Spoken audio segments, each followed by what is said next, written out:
Hello everyone, I am Roy, back to come my new studio. তো welcome সবাইকে। তো actually আজকে ঘুম থেকে ওঠার পর আমি আমার স্টুডিওতে বসে গেলাম। বসার পর দেখছি যে আকাশটা অনেক মেঘলা মেঘলা ভাব ও অনেক জোশ লাগতেছে। তো বাই দ্য ওয়ে আমি আমার শিফট করছি নতুন বাসায়। তো আমি কিন্তু দেখো তোমাদের সাথে কথা বলতে বলতে অলরেডি বৃষ্টি নেমে গেছে।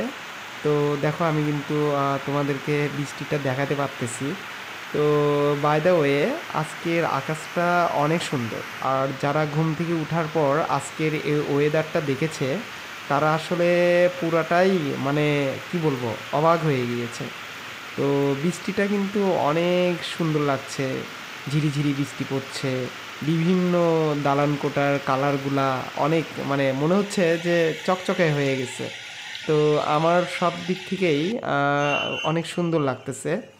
তো আমার রুমের মাছগুলাও অনেক ঠান্ডায় লাফালাফি করছে। তো দেখো এই দিক দিয়ে আমার বেডরুমের জানালা দিয়েও দেখা যায়। হ্যালো ফ্রেন্ডস, ঘুম থেকে ওঠার পর আজকের যে প্রকৃতি এত সুন্দর, আমার রুমের বেলগুলিটা ভিজে চুপচুপা হয়ে গিয়েছে।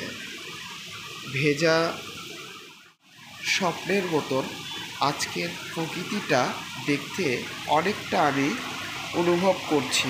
এত সুন্দর পরিবেশে আজকে আমার বেলগুলিতে গাছে গাছে ভরা অনেক বৃষ্টির আবরণ। আমি খুব যে এত সুন্দর বৃষ্টি হচ্ছে, দেয়ালে দেয়ালে গান।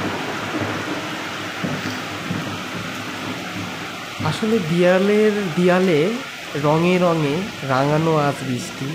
ঘুম থেকে ওঠার পর দেখেছি আমি বৃষ্টি। এই কবিতাটা আসলে আমার লেখা। আমি কিন্তু এই এমনি এমনিই বানাচ্ছি। তো তোমরা আবার মনে করো না আমি কবি হয়ে গিয়েছি। তো বাই দ্য ওয়ে দেখো আমি আমার স্টুডিওর মধ্যে ঢুকে গিয়েছি। তো প্রথমেই আমি আমার স্টুডিওতে বসবো। তো অ্যাকচুয়ালি আমারও ঠান্ডা লাগতেছে। তো স্কুলেরও সময় হয়ে যাচ্ছে। জব তো করতেই হবে, ঝড় বৃষ্টি যত কিছুই হোক। তো আমি আসলে হালকা পাতলা খেতে ভালোবাসি। সকালবেলা খাবারের পর একটু কোক টোক খেলাম।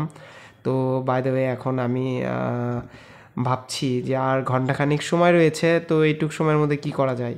আমি হালকা পাতলা একটু পেন্টিং করলাম। তো ভালো লাগতেছে না, একটু বই টই পড়লাম আর কি। তো এখন ফ্রিজে দেখি কোনো খাবার আছে কি না, আবার ক্ষুধা লেগে গিয়েছে। তো হালকা পাতলা খাবো। তো আর বেশি সময় নেব না। তো ফ্রিজটা বন্ধ করতে ভুলে গিয়েছিলাম। অবশ্যই ভিডিওটা ভালো লাগবে। ভিডিওটা ভালো লাগলে অবশ্যই সাবস্ক্রাইব কমেন্ট আমাদের পাশে থাকবে। ধন্যবাদ সবাইকে। পরবর্তীতে নিউ ভিডিও আসবে।